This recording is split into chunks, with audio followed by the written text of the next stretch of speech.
untuk mengetahui informasi terkait dengan All Eyes on Papua dan bagaimana sebenarnya jejak perjalanan suku Awyu dan Moi menyelamatkan hutannya. Langsung saja kita tergabung dengan Emmanuel Gobay, Direktur Lembaga Bantuan Hukum Papua. Selamat sore, Pak Emmanuel. Bagaimana kabar Anda? Selamat malam di Papua. Saya kabarnya baik-baik, Mbak.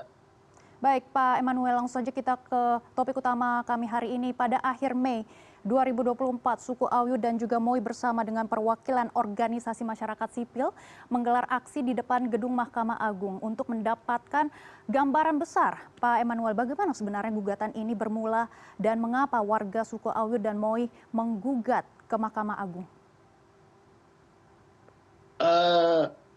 Yang pertama perlu diketahui bahwa pemerintah Provinsi Papua dan juga pemerintah di beberapa kabupaten, ya, baik di Kabupaten Bovendigul maupun juga di Kota Sorong, itu kemudian memberikan izin pelepasan lokasi maupun juga SK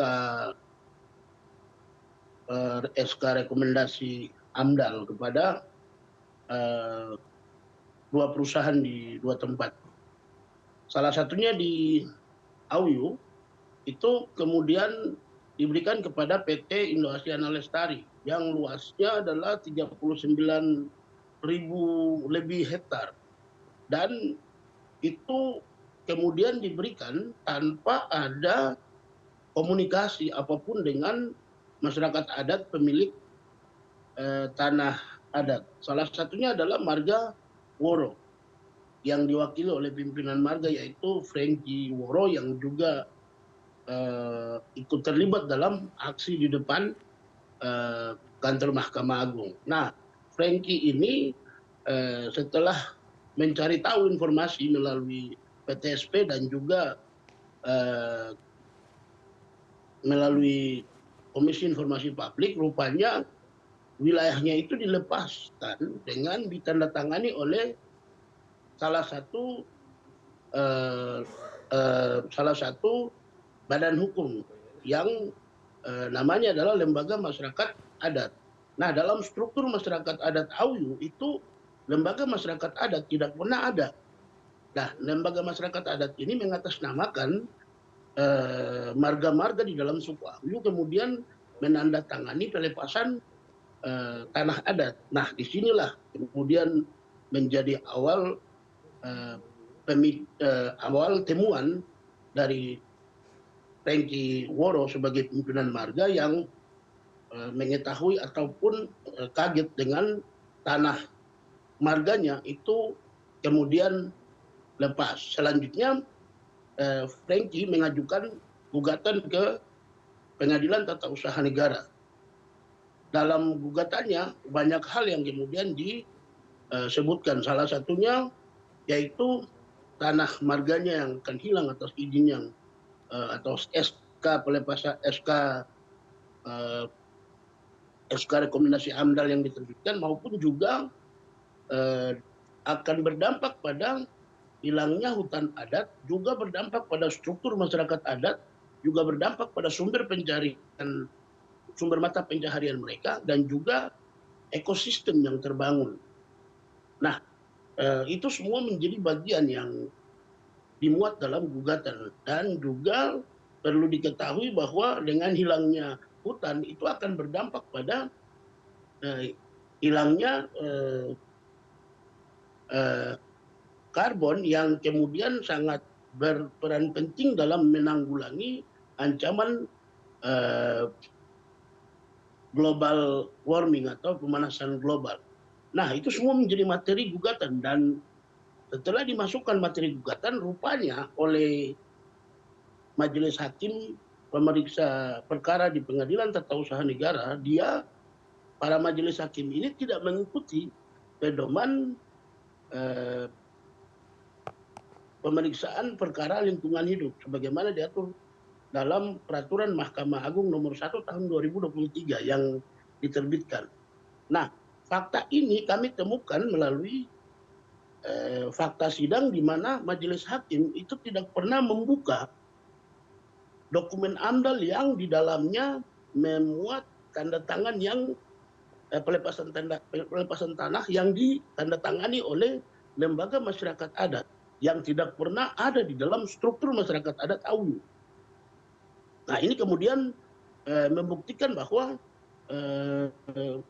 hakim pemeriksa perkara gugatan lingkungan yang diajukan oleh Frankie Woro sebagai pimpinan marga Woro itu diperiksa oleh majelis tanpa mengikuti peraturan Mahkamah Agung nomor 1 tahun 2023. Dan dari putusan tersebut rupanya hakim itu tidak menolak gugatannya. Sehingga atas temuan dari majelis hakim yang melanggar pedoman tadi, juga kita melakukan upaya hukum dengan cara mengadukan kepada Komisi Yudisial, sementara gugatan yang ditolak, kami kemudian melakukan upaya banding, dan dibanding hakim menolak juga. Tetapi yang kami temukan yaitu hakimnya, sabar saya lanjutkan sedikit, hakim pengadilan tinggi Tata Usaha Negara Manado itu tidak berlisensi hakim lingkungan hidup. Sehingga kami melakukan kasasi dan saat ini masih di dalam pemeriksaan di kasasi. Begitu. Baik, selain mengajukan banding, ini juga menggelar aksi dan sebagian masyarakat adat di Papua juga mendorong inisiasi perlindungan secara adat. Namun siapakah sebenarnya suku Ayu dan Moi? Suku Ayu dan Moi adalah salah satu atau dua dari sekian banyak suku yang ada di wilayah adat Papua. Perlu diketahui bahwa berdasarkan data Fakultas Antropologi Uncen menyebutkan ada kurang lebih 270 suku. Dua diantaranya adalah suku Ayu yang ada di bagian Papua bagian selatan, dan juga suku Moi yang ada di Papua bagian barat daya. Nah, kedua suku ini adalah suku asli yang memiliki hak ulayat dan juga memiliki struktur adat baik dari tetua hingga generasi selanjutnya, juga memiliki sejarah silsilah adat, juga memiliki wilayah adat, juga memiliki tempat berburu meramu, dan juga memiliki tempat-tempat sakral yang masih disakralkan hingga saat ini. Dan mereka lah pemilik sah dari wilayah adat Moi dan juga wilayah adat Ayu. Dan juga secara hak ulayat mereka lah pemilik ulayat di tanah Papua ini. Baik Pak Emmanuel, kami simpulkan bahwa perkara utama ini adalah beberapa izin yang sudah dikantongi oleh perusahaan sawit dan tentunya ini akan mengelola hutan di Papua. Bagaimana sebenarnya kondisi hutan Papua saat ini, Pak Emmanuel? Kondisi hutan saat ini di tempat di mana dua suku ada, di mana yang sudah ada aktivitas perusahaan, itu sudah ada separuh yang kemudian beralih fungsi dari hutan primer atau hutan alam menjadi lahan yang sudah botak. Ya. Tapi ada beberapa yang masih utuh. Dan di tempat hutan yang masih utuh itu menjadi rumah bagi hewan-hewan hutan, itu menjadi lumbung hidup bagi masyarakat adat Ayu dan juga masyarakat adat Moi. Itu juga menjadi tempat sakral mereka, tempat inisiasi mereka untuk belajar tentang alam adat mereka. Begitu. Dan tentunya hutan itu adalah menurut masyarakat adat Ayu supermarket mereka, tempat mereka hidup, mereka gantungkan hidup, karena mata pencaharian mereka adalah berburu meramu. Tanpa hutan mereka tidak akan hidup, karena budaya mereka dalam pemenuhan pangan itu berburu meramu. Baik, tanpa hutan masyarakat di Papua tidak akan hidup. Dan Pak Emmanuel, ini terakhir, selain aksi damai tadi Anda juga sudah menyebut sudah ada proses pengajuan banding, dan apalagi yang bisa dilakukan oleh masyarakat adat Papua untuk menyelamatkan tempat tinggalnya? yang sudah dilakukan oleh masyarakat adat Papua secara adat, mereka melakukan ritual-ritual adat dengan cara melakukan eh, penanaman salib, kemudian juga melakukan ritual-ritual adat di tempat-tempat yang menjadi wilayah adat mereka, dan juga mereka melakukan upaya hukum. Nah, dalam konteks upaya hukum ini tentunya kami berharap agar Majelis Hakim Mahkamah Agung itu bisa kemudian menegakkan perintah pasal 18 ayat 2, 18B ayat 2 Undang-Undang Dasar 1945 yang mengakui hak-hak masyarakat adat dengan cara menerima gugatan masyarakat adat ini untuk mengimplementasi perintah perlindungan hak masyarakat adat sebagaimana yang ditegaskan oleh Undang-Undang Dasar 45 dan juga pasal 6 Undang-Undang 39 tahun 99 tentang HAM, dan juga pasal 4 Undang-Undang nomor 2 tahun 2021 tentang otonomi khusus. Saya pikir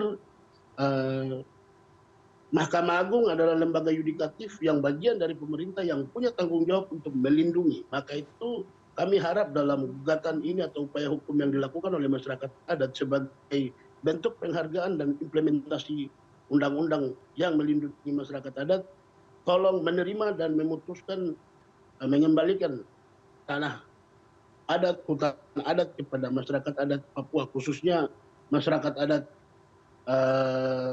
Ayu dan juga masyarakat adat Moi. Baik, kami akan terus memantau perkembangan All Eyes on Papua dan tentunya hasil keputusan dari Mahkamah Agung. Terima kasih Pak Emmanuel sudah bergabung bersama kami di CNN Indonesia Newsroom.